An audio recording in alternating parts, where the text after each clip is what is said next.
Got my eyes straight ahead, got my head in the game. With the red light on, I'm just waiting for the change. Keep my head down low. Hi, Jay Fallon. Thanks for listening to The Slippery Slope. So listen, this has been getting around for a while. I've tried to steer clear of what's been going on. Been a little dubious about the whole topic, to be honest. But today I'm going to talk a little bit about the voice. Obviously, we've got this referendum coming up to change our constitution. I've got a few concerns. Okay, a few concerns. Now, for one, I'm not particularly sure I need someone who's supposedly from my community representing me. I look at who the voice says these are the people that will represent me, and I'm like, oh, yeah, I'm a little uncomfortable with that. I just don't think it's. My initial thoughts were this is not needed. If I have someone like Anthony Albanese, now maybe it's just because I'm a little cynical, I don't particularly trust the government that much. But if Anthony Albanese and someone like Lisa Wilkinson are standing in front of me telling me I need the voice will be good for me, I would instinctively turn around because I think someone's about to come over and clap me in the back of the head. If they tell me I need something, I think, yeah, I don't need it, obviously, because whatever they're telling me I need, I probably need exactly the opposite. I have zero trust for these types of people. Okay. When someone on the left side of politics like that, probably from the ABC or Channel 10 is sitting there saying, oh, you need this will be good for you. As an Indigenous Australian, I'm like, yeah, I'm waiting for the punch in the back of the head. Like I said, don't trust it. But it doesn't mean you don't look into it and find out for yourself.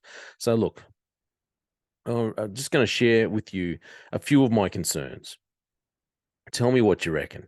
Now, this doesn't mean that I'm completely closed off to the voice. I'm not going to talk about, the Constitution and all that stuff, but just go through a few points. So here it is. This is from the website voice.gov.au. So Chapter 9, Recognition of Aboriginal and Torres Strait Islander Peoples, 129, Aboriginal and Torres Strait Islander Voice. In recognition, peoples as the first peoples of Australia, there shall be a body to be called the Aboriginal and Torres Strait Islander Voice. The voice may make representations to the Parliament and the executive government of the Commonwealth on matters relating to Aboriginal and Torres Strait Islander peoples. So just straight up, there's something that really concerns me, but I'll keep going. The Parliament shall, subject to the Constitution, have power to make laws with respect to matters relating to the Aboriginal and Torres Strait Islander voice, including the composition, functions, powers, and procedures. Says, what is the voice? It's giving advice to Parliament and government. The voice would make representations to the Parliament and the executive on matters relating to Aboriginal and Torres Strait Islander peoples. The voice would be able to make representations proactively. The voice would be able to respond to requests for representation from the Parliament and the executive government. The voice would have its own resources. The Parliament and executive government should seek representations in writing from the voice early in the development of proposed laws and policies. The voice will be chosen by Aboriginal and Torres Strait Islander people based on the wishes of local communities. Members of the voice would be selected by Aboriginal and Torres Strait Islander communities not appointed by the executive. Members would serve on the voice for a fixed period of time to ensure regular accountability to their communities, to ensure cultural legitimacy. The way that members of the voice would be chosen would suit the wishes of local communities and would be determined through the post-referendum process. The voice will be representative of Aboriginal and Torres Strait Islander communities, gender balanced, and include youth.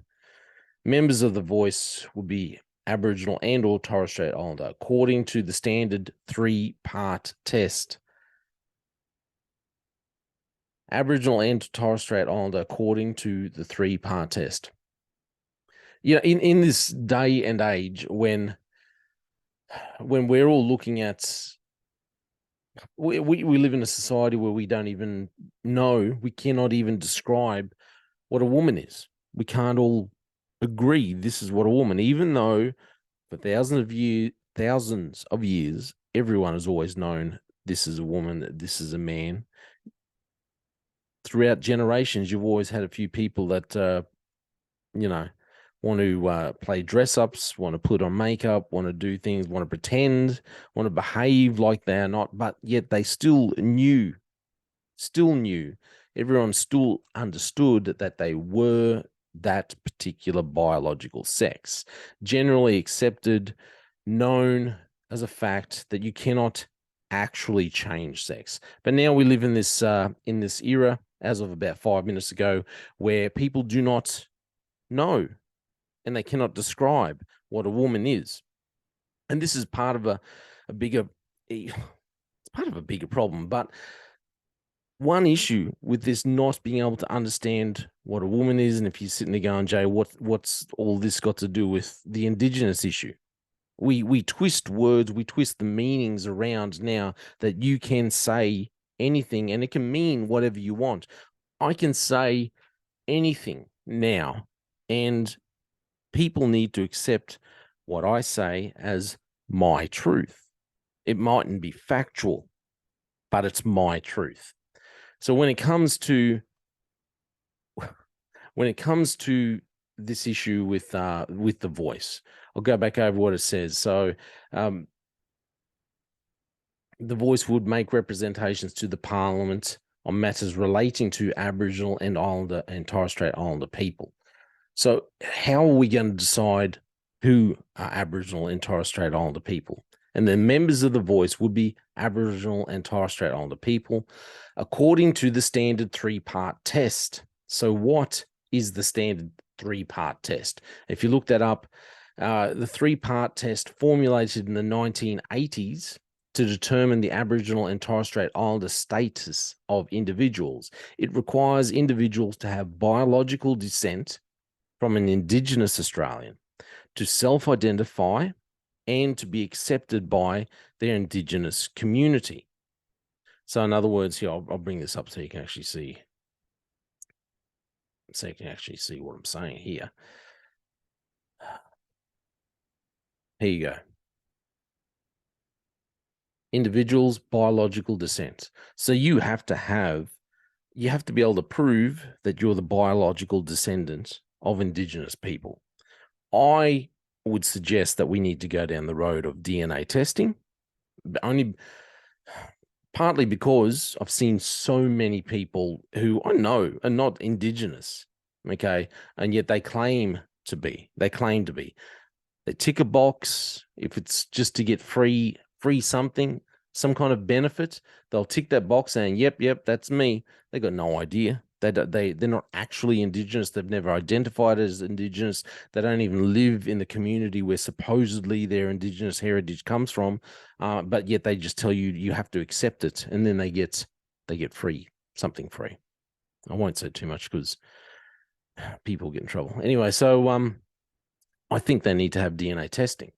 You need to self-identify. It can't be, and it shouldn't be, as my cousin says, we now have all these what she calls RIs, recent identifiers. All these people who, when they were kids, no one identified as being Indigenous because there was no benefit to it. There was no proud badge of honor to saying that you're Indigenous. So no one claimed it. But now that it's kind of the cool thing to do, everyone claims, yeah, I'm Indigenous. I just found out last week my great-great-great-grandfather was. As I had someone try to tell me, a lady tried to tell me that her grandfather's brother was Indigenous, so her great uncle was Indigenous. Somehow that made her Indigenous. I tried to point out that if she was Indigenous, it would have to be her grandfather, and that maybe her grandfather's brother was Indigenous because he had a different father, which would mean that she's not Indigenous. She couldn't see the logic in that. But anyway, in her little mind, she was Indigenous. So you need to be self-identify, and you need to be, this is very important, you need to be accepted in the Indigenous community. The issue is we live in a society where you can say you are absolutely anything. Like I said, I can grow my beard out as long and as wide as I can. I can put on a dress, put on a bit of makeup, leave the beard. If I tell you I am a woman, you have to accept that I'm a woman. If you're saying, Jay, that's crazy, obviously, just because you say it doesn't mean it's true. Well, I'll remind you of this little nugget here. I did a story on it the other week. This is our current Minister for Women in Queensland. She's also now the Attorney General of Queensland. Shannon Fentiman. I'm not going to play the clip because if you listen to her voice, it'll just make you dumber. Anyway, left-leaning Australian Labor Party member and current Attorney General of Queensland and Minister for Women, Shannon Fentiman, recently told a reporter that anyone identifying as a woman is a woman. She attempted to defend her unscientific position by bringing up inclusivity as a social justice issue. So this is the issue that I have with The Voice.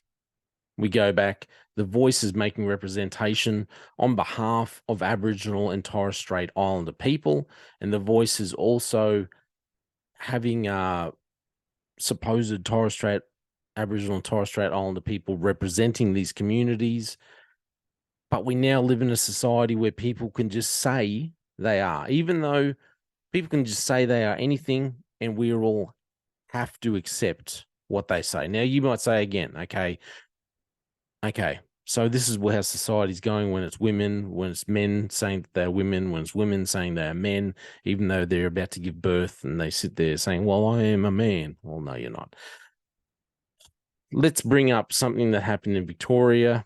This is a little while ago, but my issue is there's a few of these kinds of people getting around who say they are Indigenous. Personally, I think they're fakes. I think they're liars. Okay, yeah. And I'm going to bring this one up because to me, it's obviously not true. But this just no shame at all in what this woman did. Bring it up here so you can share this one as well. The name Lauren O'Dwyer. She was trying to be an MP, wanted to be an MP in the Victorian Parliament. There's her, if you're watching this on YouTube, whatever, you can see it. There's her there, very white, very red hair. I do remember when I was reading Captain Cook's memoirs, he said on page 3 how he was surprised how many Indigenous people in Australia were very Caucasian looking with red hair running around with their laptops and spears. JK. Anyway, so a relative, she claims to be Yorta woman. Yorta. Remember, 3 points. You have to have biological. So it has to be something in your DNA. You have to be able to prove you're a direct descendant. You have to also identify. I would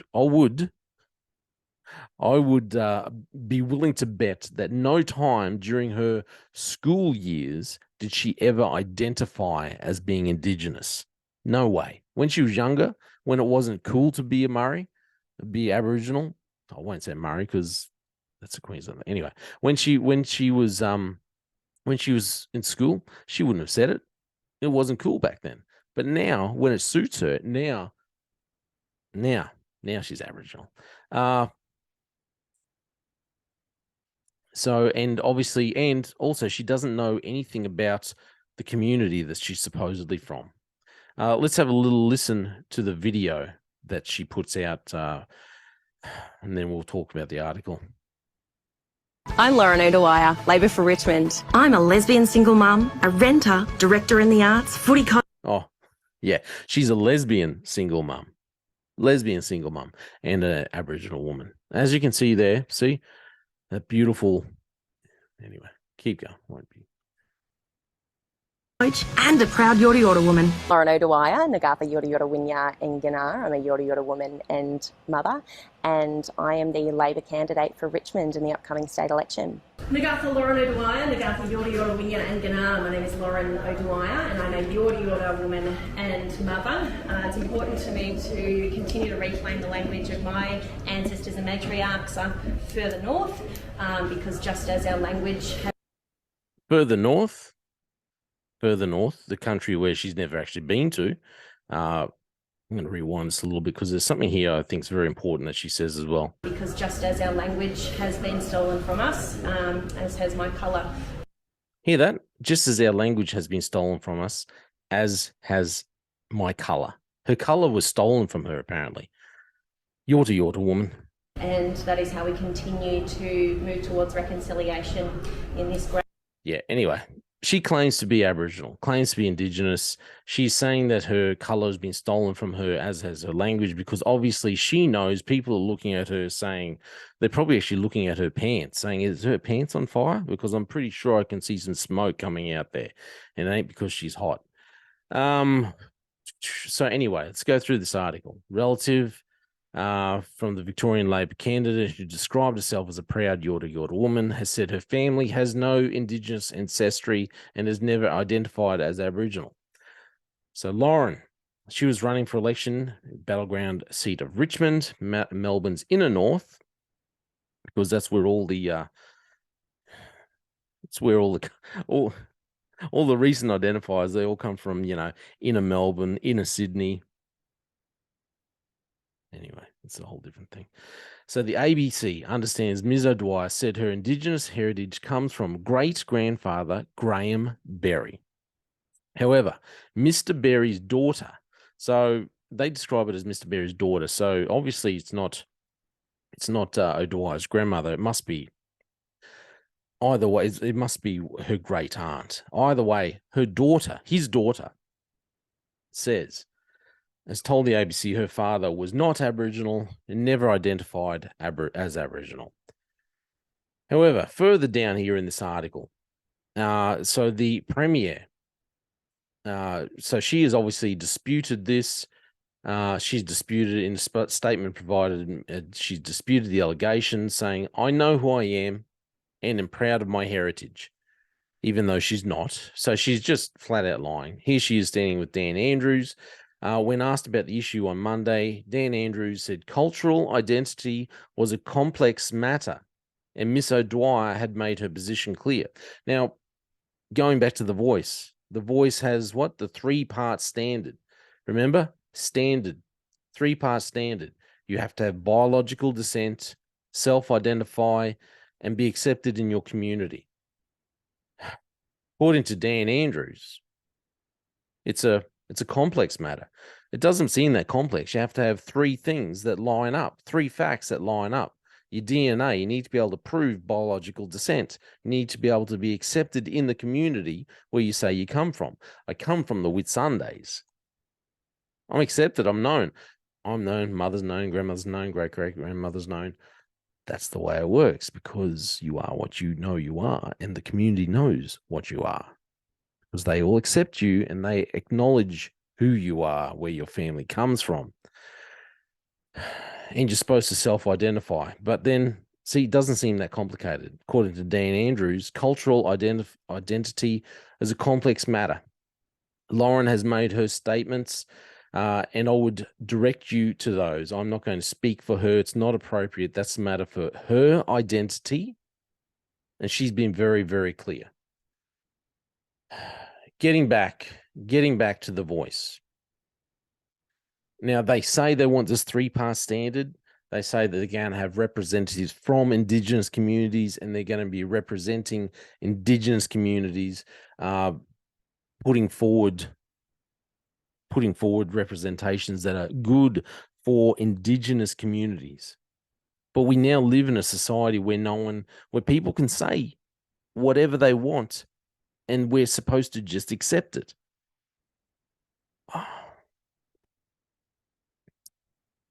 I don't like the voice for how vague it is.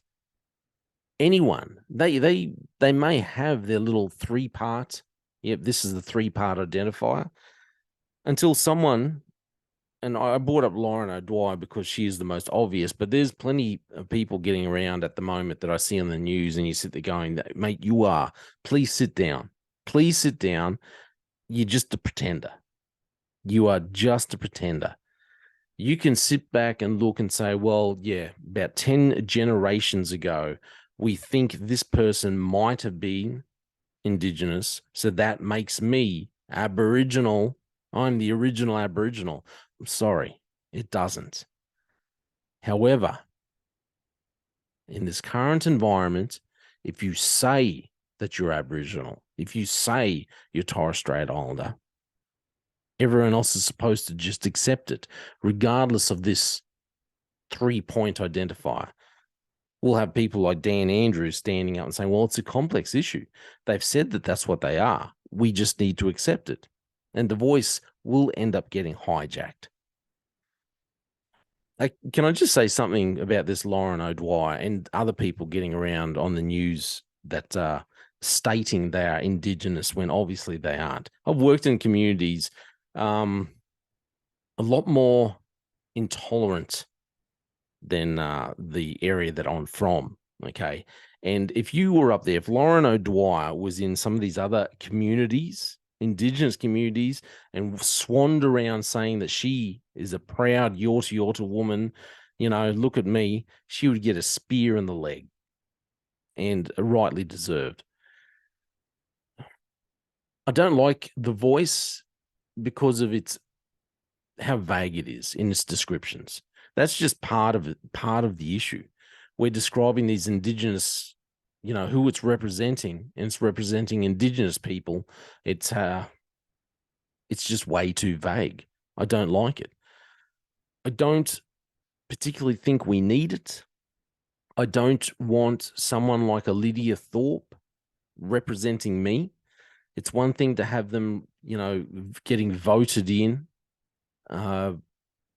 coming up and saying, well, yeah, I'm going to represent the community of the Whitsundays and running for election and getting voted in. These people aren't going to be voted in. They're just going to be put forward by the communities. You're going to have some families in some communities that are going to be able to control who the representatives are because they are the biggest families in that area. I don't like it. It's too vague. I think it'll be open to corruption. And as I said, I don't want people like Lydia Thorpe or heaven forbid, what's her name? Lauren O'Dwyer, the very pale redheaded black woman representing me, saying, "Yeah, I represent those people from the Whitsundays. Look at me." No, don't like it. I'm not going to vote for it. That's just my opinion, but that's a no for me. Just from a brief look through, too many issues. That's my opinion. Thanks for listening to The Slippery Slope. They just fuel a desire that will take me higher. I'm on fire because nothing's going